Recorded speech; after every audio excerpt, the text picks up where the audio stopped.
Hey YouTube, it's the Drunken Kobold here with the review of Pathfinder 2E's Bestiary 1. The Bestiary was released August 1st, 2019 and brought a slew of monsters to the game in a spectacular fashion. How spectacular? Well, let's go over that now. Bestiary 1 upped the ante on not only Dungeons & Dragons 5e Monster Manual, but on Pathfinder 1e's Bestiary as well. D&D Monster Manual contains the stats for just over 300 monsters, and 1e's Bestiary has the stats for just over 350 monsters. While 2e's Bestiary has the stats for just over 400 monsters. That's right, Pathfinder 2e's Bestiary has more monsters than Monster Manual and Volo's Guide to Monsters combined, and all for the price of just the Monster Manual at $50. Paizo really came all out with this one, and with the release of Bestiary 2, 2E has passed the amount of monsters the game offers in a landslide with no sign of slowing down. Well, Ricks, with so many monsters, they had to have shorted us somewhere. What gives? Well, no, they didn't. Some could argue that by not having the playable races that Volos did, the Bestiary books fall short. However, I simply do not feel that's the case. Pathfinder has always done good on player options being in books for the players and Game Master options being in books for the Game Master. I've always been opposed to the idea of Wizards of the Coast releasing books that are half for the player and half for the Dungeon Master. Instead of releasing two books that are half and half, they could release a book for the DMs and a book for the players. This leads to the next point of the Bestiary doing such a better job in bringing the monsters to life.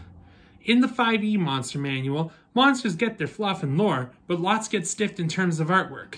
The Bestiary gives each monster its own artwork and its own bit of fluff and lore, making every monster feel unique. And it does this with the phenomenal art that was delivered on in the core rulebook as well.